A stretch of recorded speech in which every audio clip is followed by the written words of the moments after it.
Today is Wednesday, September 11th. We're recapping last night's high-stakes presidential debate, from some key moments and arguments to the post-debate reaction, and which candidate is already calling for debate number 2. Also, we'll tell you how each candidate plans to commemorate the anniversary of the 9/11 terror attacks as America remembers. Plus, when Hurricane Francine is set to make landfall on Louisiana's coast, why time is critical for a historic but risky space mission now underway, and what to expect at tonight's MTV VMAs. Those stories and even more news to know next.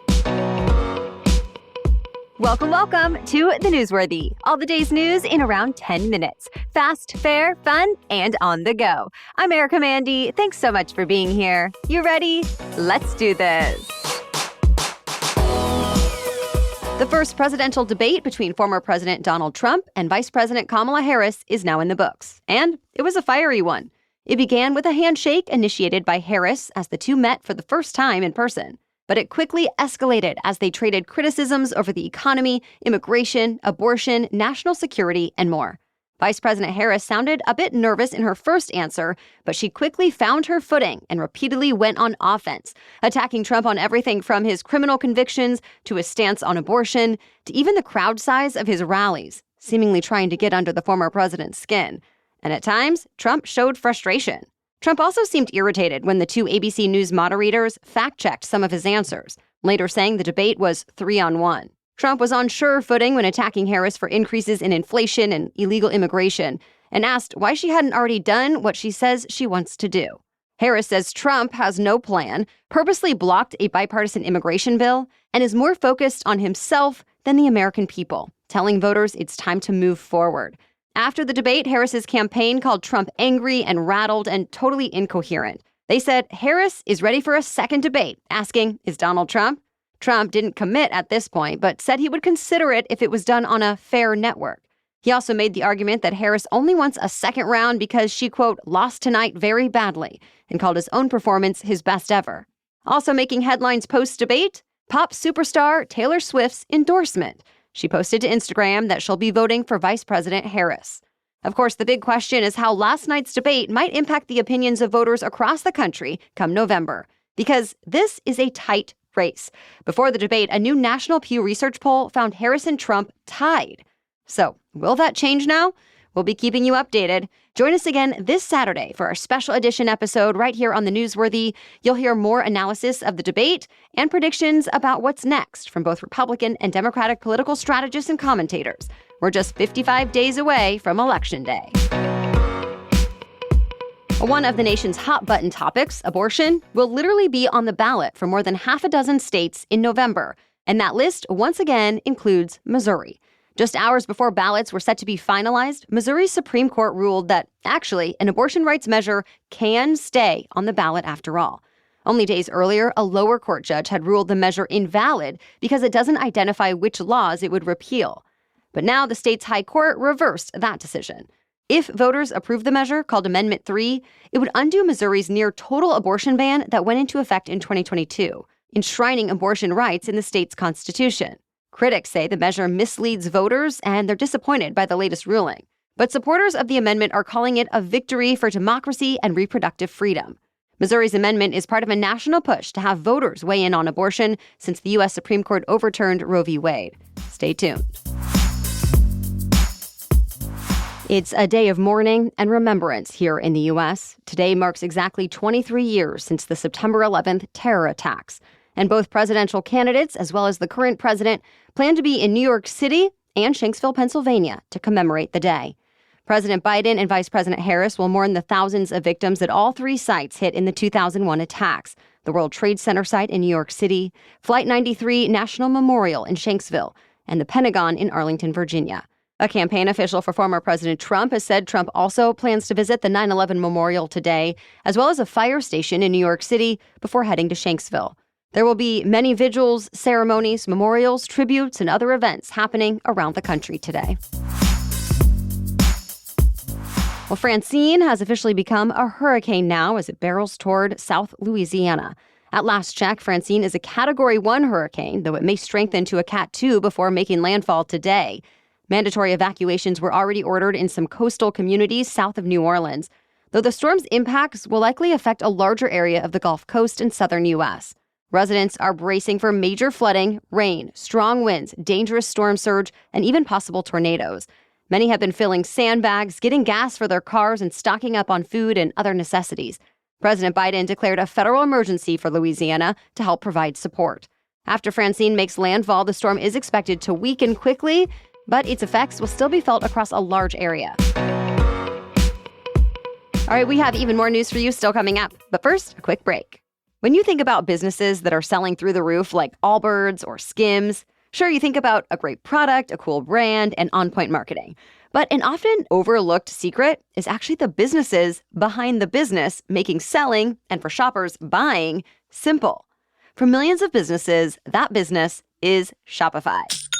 As a customer, I've personally experienced the ease of Shopify during checkout. And as a business, I know how important it is to keep things running smoothly. Well, nobody does selling better than Shopify. It's home to the #1 checkout on the planet. So if you're into growing your business better, and you want to be ready to sell wherever your customers are scrolling or strolling, on the web, in your store, in their feed, and everywhere in between, choose Shopify. Upgrade your business and get the same checkout Allbirds, Skims, and many more well-known businesses use. Sign up for your $1 per month trial period at shopify.com/newsworthy, all lowercase. Go to shopify.com/newsworthy to upgrade your selling today. Shopify.com/newsworthy. Now back to the news. 4 civilian astronauts are now on a highly anticipated but risky mission to space, where they'll attempt the first commercial spacewalk and travel higher than any crewed mission in 50 years. The SpaceX rocket launched from Florida early yesterday morning. The mission, dubbed Polaris Dawn, is scheduled to include the first spacewalk not involving government astronauts. Along for the ride is mission leader billionaire Jared Isaacman, a retired Air Force lieutenant colonel, and 2 SpaceX employees. And it's a pretty dangerous mission. The spacewalk will involve 2 crew members venturing into the vacuum of space while tethered to the capsule. And part of the goal is to test new spacesuits they'll be wearing and get more information about how their exposure to radiation affects the health of astronauts. Also, timing is crucial.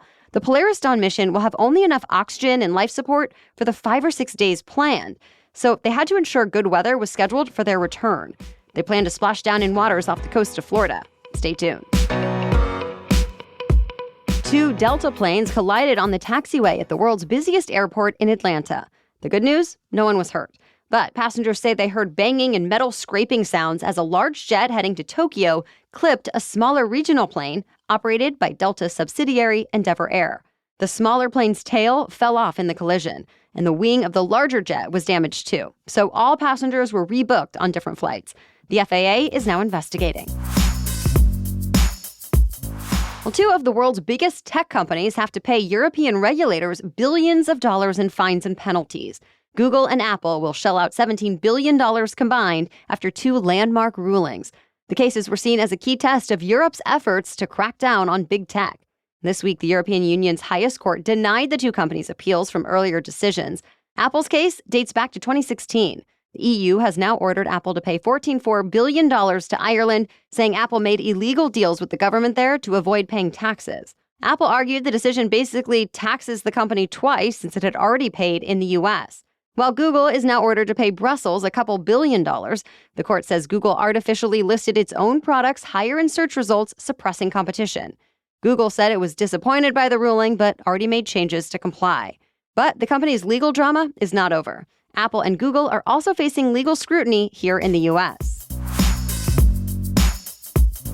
Amazon just revealed its own new line of no-frills discount food items, hoping to attract price-conscious shoppers and compete with other low-cost grocery chains. The online retailer says the discount brand is called Amazon Savor and has just started rolling out. Amazon already has a few of its own private labels, including Amazon Fresh, 365, and Happy Belly, but Savor is the lowest-priced one.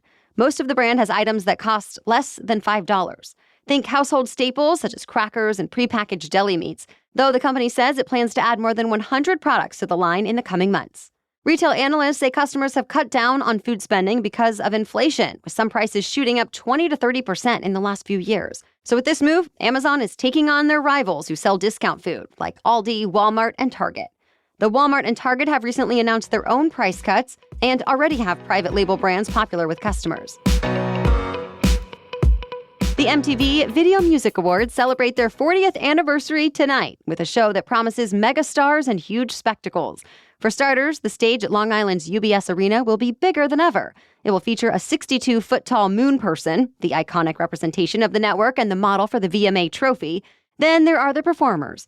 Eminem opens up the show, Megan Thee Stallion hosts, and Halsey, Chappell Roan, and many more will take the stage. Plus, artists will pay tribute to legendary hip-hop label Def Jam Records, which is also celebrating its 40th anniversary this year. Taylor Swift leads the nominations with 12, and Post Malone comes in at 11, while Eminem has 8 nominations.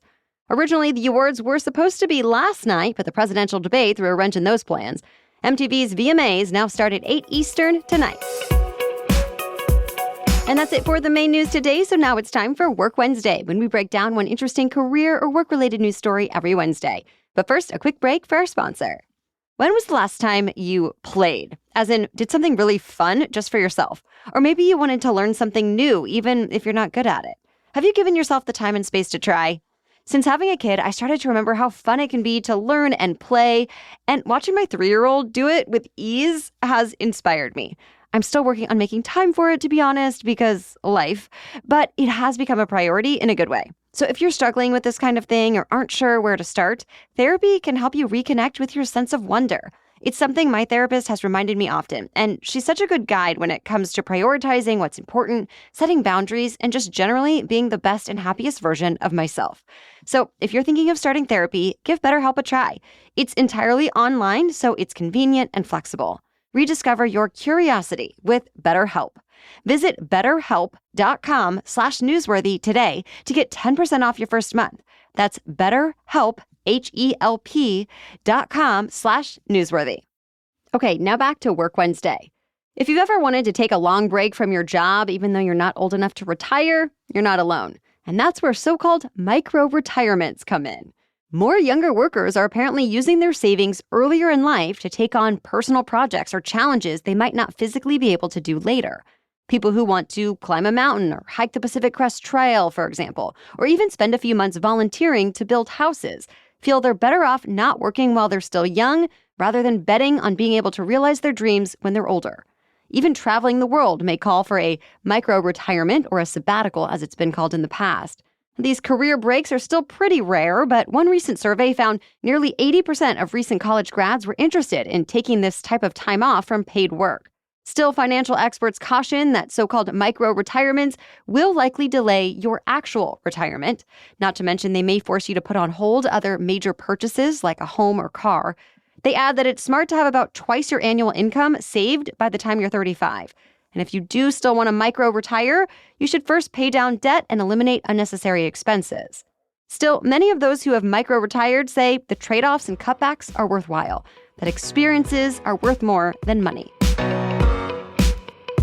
All right, thank you so much for listening today and for sharing the show. We'll catch you up on more news to know tomorrow. Until then, have a great day.